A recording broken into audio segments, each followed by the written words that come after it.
안녕하세요. 이번에 소개해드릴 책은 필름이라는 출판사에서 나온 김상현 에세이의 제목은 결국 무엇이든 해내는 사람이라는 책입니다. 이 책을 언제 샀냐, 한 5년 전에, 4년 전에 구입을 했었던 것 같습니다. 제목도 예쁘고 가볍게 읽을 수 있을 것만큼 제 손바닥보다 조금 큰 책이더라고요. 그래서 제가 차에 두고 항상 시간이 날 때마다 뭔가를 기다리거나 여유 타임이 있을 때 짜투리 시간에 이제 뭐 그냥 간단하게 펼쳐서 읽는 책이었어요. 그렇게 읽다 보니까는 뭐 술술 넘어가더라고요. 근데 이 책을 소개시켜드리는 이유는 죽기 전에 읽어야 할 뭐 필독서, 뭐 올해가 읽어야 될 필독서 해가지고 이 책이 굉장히 광고를 많이 해요. 이 광고하는 이유를 도대체 모르겠는데, 예, 작가님이 출판사에서 굉장히 많이 스폰서를 받았나봐요. 예, 그만한 시간을 투자를 하고 광고를 해서 읽을 만한 그런 책은 아니라고 지극히 주관적으로 생각은 하긴 하는데요. 아무튼 그렇습니다. 작가님이 들으면 굉장히 서운해하실 수 있겠네요. 그죠? 예, 근데 제목도 예쁘고 안에 들어가는 내용도 굉장히 긍정적인 이야기가 많아서 그냥 가볍게 읽으시길 추천해드리고, 도서관에서 기회가 된다면 한번 빌려서 읽어보시길 권해드립니다. 이 책의 총 페이지는요 207페이지까지가 있고요.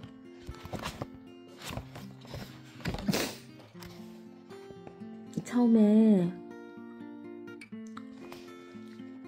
책 표지를 펼치면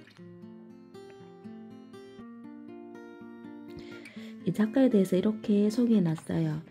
김상현, 확신을 결과로 치환하는 사람, 결국 무엇이든 해내고 싶은 사람, 작가 및 강연가로 활동 중이며 필름 출판사와 연남동 카페 공명을 운영하고 있다. 지은 책으로는 내가 죽으면 장례식에 누가 와줄까 등이 있다.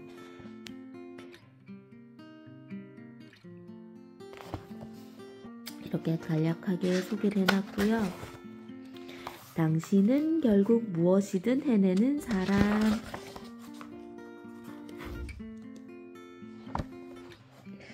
저는 147페이지부터 읽어드리고 싶습니다.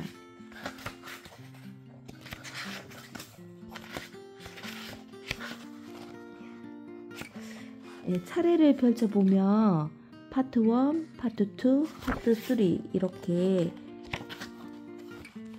세 파트로 나눠놨어요. 그 중에서 저는 파트 3를 시작되는 무엇이 되더라도 무엇을 하더라도 이 첫 파트 3의 147페이지부터 읽어드리려고 합니다.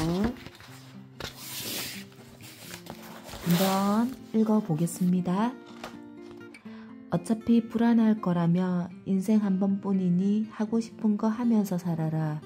용기와 기회를 만들고 고민이 결과를 낳는다.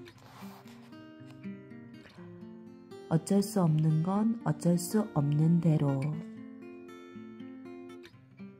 하루는 무척이나 센티해져서 조용하게 마음을 울리는 노래를 들으며 드라이브를 해야겠다고 생각이 들어 집을 나섰습니다. 그런데 길을 나선 지 10분도 채 지나지 않았는데 깜빡이도 없이 끼어드는 차 때문에 놀란 동시에 이내 감정은 화로 물들었습니다. 센티했던 감정은 금세 분노로 바뀌었습니다. 이대로 드라이브를 가기에는 기분이 좋지 않아 씩씩대며 집으로 돌아왔는데 들어오자마자 두고 갔던 설거지거리를 보면서 다시 화가 치밀어 올랐고 설거지를 하다가 그릇을 깨고 말았습니다. 깨진 그릇을 보며 내 하루를 망친 걸 갑자기 끼어든 차 때문이라며 탓을 하기 시작했습니다. 그런데 문득 이게 맞나 하는 생각이 들었습니다. 고작 그 이유 때문에 내 하루를 망쳤다고 하기에 묻어두고 넘어갈 수 있는 일에 온몸에 부정적인 감정을 쏟았고 화가 난 채 씩씩거리며 설거지하던 제 모습을 떠올랐기 때문이었습니다. 살다 보면 이와 비슷한 일을 많이 겪게 됩니다. 내 의지와 통제로 벗어나지 못해 나를 괴롭히는 일들. 하지만 그런 것들에 대고 씩씩거려봤자 달라지는 건 아무것도 없다는 걸 우린 잘 알고 있습니다. 그러니 이미 어쩔 수 없는 일이 된 건 그냥 어쩔 수 없게 놓아버려야 합니다. 두고두고 화를 내고 내 탓이네 그것 때문이네 하고 화를 내봤자 상황과 현실은 조금도 나아지지 않으니까요. 누구의 탓도 아닙니다. 그냥 살다 보면 가끔 그런 일도 생기는 것이죠. 그런 때일수록 유연하게 대처하다 보면 삶에 틈이 생기게 됩니다. 그 틈으로 알 수 없는 행복이 들어오기도 하고 귀한 사람이 들어오기도 합니다. 지나간 건 지나간 대로, 어쩔 수 없는 건 어쩔 수 없는 대로 그렇게 그대로 놓아줄 수 있는 연습이 필요합니다. 그런 사소하고 중요하지 않은 것에 내 기분과 내 시간을 뺏길 필요는 없으니까요. 그 틈 사이로 좀 더 행복한 것들이 들어올 수 있도록 탓으로 틈을 메우지 마세요. 그해 가을에는 벚꽃이 피었습니다. 나만의 속도로 걸어가라는 이야기에 좀처럼 궁금하지 못했던 시절이 있었습니다. 도대체 그 속도는 언제 찾아오는지, 있기는 한 건지, 있다면 왜 나에게만 유독 느리게 오는 것인지 도통 알 수가 없었습니다. 제 속도로 걸어가라는 사람들을 보고서 느꼈던 것은 당신은 당신만의 속도를 이미 찾았으니 그런 여유로운 소리를 할 수 있는 거지 라는 생각마저 들었습니다. 부정과 불안의 칼날은 언제나 날카롭게 날이 서 있었고 그 칼은 세상을 타인을 스치고 결국 나를 찔러 아프게 만들었습니다. 그러던 어느 날 길을 걷다 사무실과 보도블록 사이로 피어난 잡초 하나를 발견하였습니다. 너도 참 애쓴다 하는 마음으로 스쳐 지나갔고 하루 또 하루 그렇게 일주일이 지났습니다. 봄의 문턱으로 가는 길엔 겨울이 자주 심수를 부리곤 합니다. 그의 겨울은 심수를 심하게 부렸던 터라 하루 종일 비가 내렸습니다. 그 모양이 칫하고 삐지는 것만 같았죠. 잡초는 비를 피할 길이 없었고 고스란히 쏟아지는 비를 맞았습니다. 그 모양이 마치 눈물을 흘리는 것만 같아 그게 안쓰러워 유독 그 잡초가 눈에 밟히더군요. 당시 봄이 올 무렵이어서 그런지 뉴스엔 꽃과 관련된 이야기들이 많았고 그중 봄을 알리는 대표적인 꽃인 벚꽃과 관련된 뉴스 기사가 눈을 사로잡았습니다. 하지만 기사를 보고 꽤나 의아했습니다. 봄을 대표하는 벚꽃이 봄이 한참 지난 9월, 10월에도 가끔 만개한다는 이야기 때문이었죠. 명확한 이유는 아직 밝혀지지 않았지만 학자들이 추측한 가장 유력한 이유는 벚꽃이 헷갈려서 그랬다라는 거였습니다. 웃음이 나왔고 벚꽃이 조금 귀엽다는 생각을 했습니다. 벚꽃은 왜 도대체 헷갈렸을까요? 기사를 조금 더 읽어보니 그럴 수 있겠구나 싶었습니다. 가을 벚꽃이 피어나는 현상은 주로 태풍이 연달아 일어났던 해에 발생한다고 합니다. 벚꽃은 보통 봄에 피어나 뜨거운 햇살과 태풍이 지나고 매섭도록 차가운 바람과 얼어붙을 만큼 추운 겨울을 보냈을 때쯤 따뜻한 햇살이 느껴지며 그때가 되어서야 필 때가 되었다고 판단해서 개화를 준비한다고 합니다. 그런데 태풍이 잦은 해에는 여름 태풍의 매서움을 겨울 바람으로 착각하고 가을 햇살을 봄 햇살의 따스함이라 판단해 개화를 한다는 것이었죠. 벚꽃은 주변에 벚꽃이 핀다고 해서 덩달아 피는 게 아니었습니다.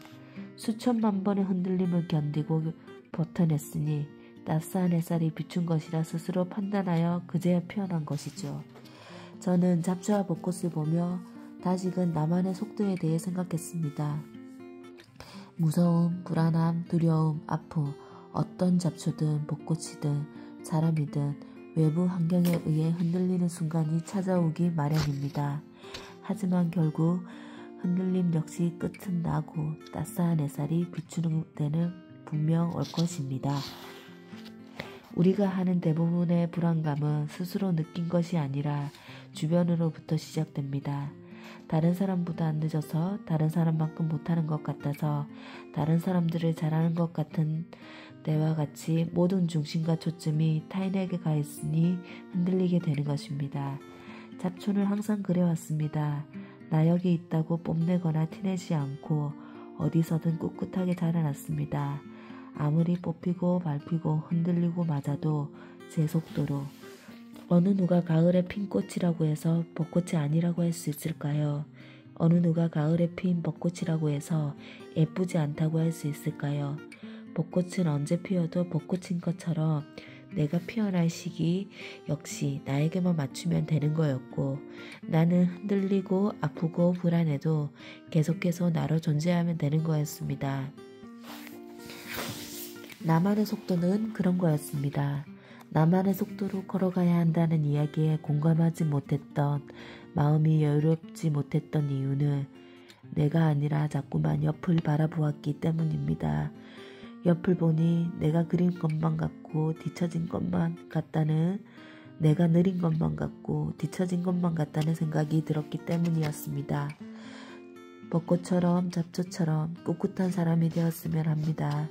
타인이 아닌 스스로에게 초점을 맞추고 중심을 잡아가는 사람이 되었으면 합니다. 나만의 속도는 분명 존재합니다. 평생 흔들리고 불안하고 아픈 상황들이 찾아올 테지만 저는 믿고 있습니다.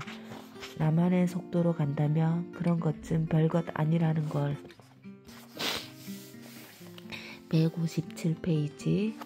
행복은 나의 책임에 달려 있습니다.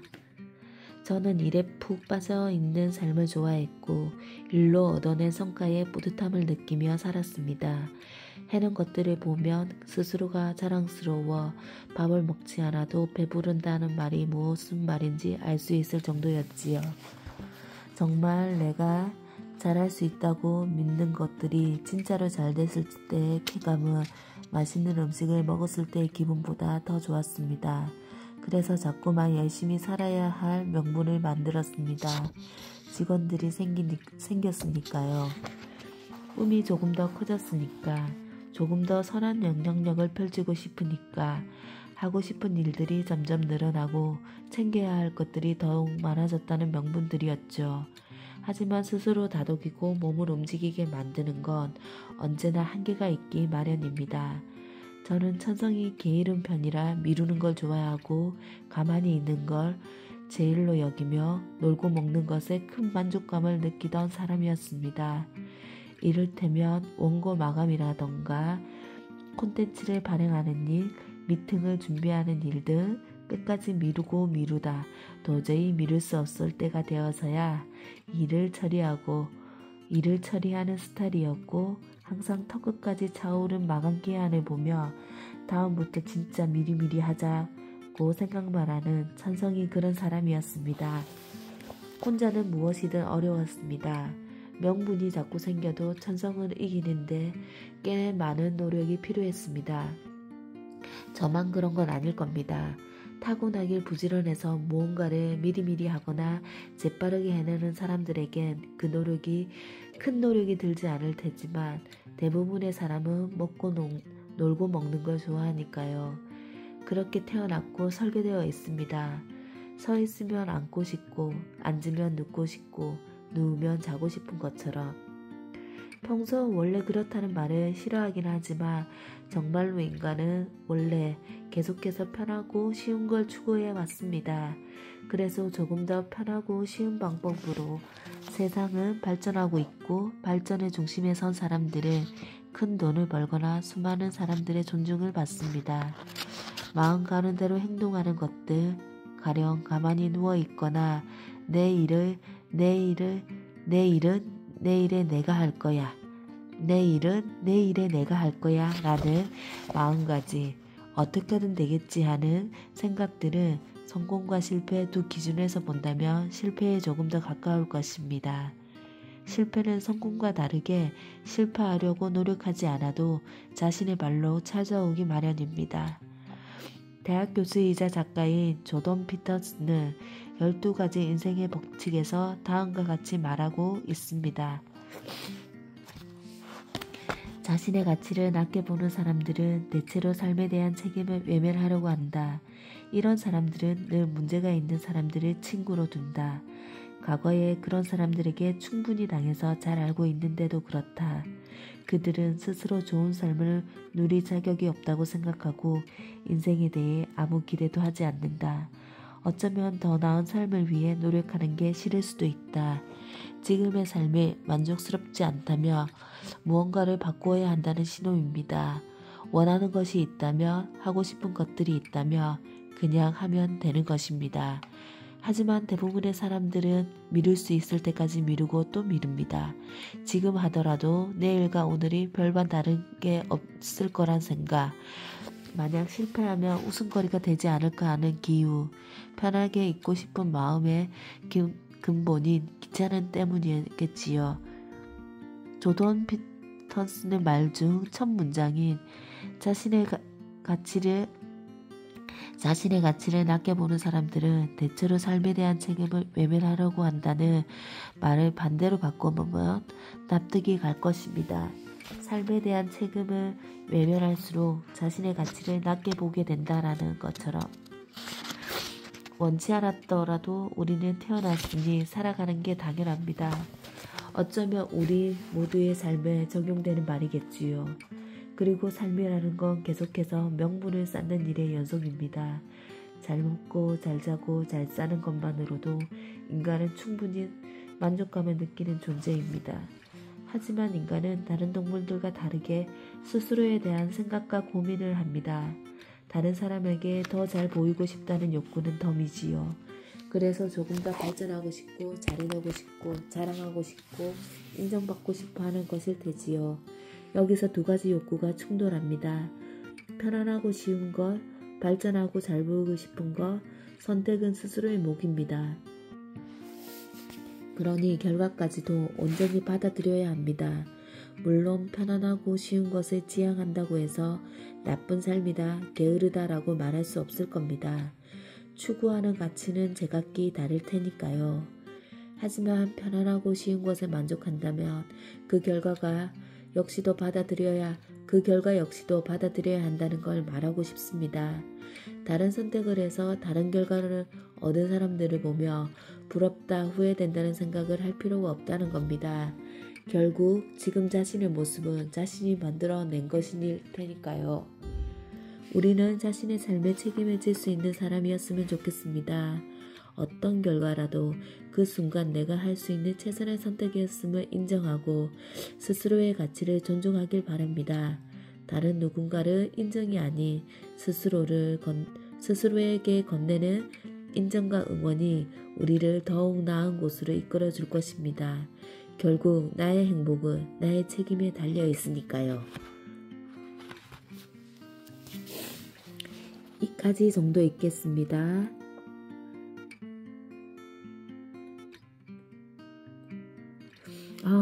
자꾸 코가 막히네요. 그래가지고 숨쉬기가 곤란해서 더 못 읽어드릴 것 같아요. 좋은 하루 보내시고요. 책 뒷페이지 표지에 이렇게 적혀 있네요. 확신은 타인으로부터 나오는 것이 아닙니다. 타인으로부터 나오는 건 불안뿐입니다. 내가 걷는 길은 나만 알 수 있고 나만 알고 있습니다. 무엇이든 개의치 말고 나만의 생각과 방법으로 나아가면 됩니다. 결국 내가 겪어내고 버텨왔던 지난한 시간들이 나를 지탱해줄 힘이 될 테니까요. 그럼에도 불구하고 당신은 결국 무엇이든 해내는 사람입니다. 다 잘 될 겁니다. 그러니 당신은 믿으세요. 이렇게 예쁜 글이 있습니다. 글이 참 예쁘죠? 그래서 가볍게 읽으면서 긍정적인 힘을 받으시기 바랍니다. 오늘 하루도 힘내시고요. 오늘 하루도 즐겁게 행복하게 보내십시오. 여러분 사랑합니다. 안녕.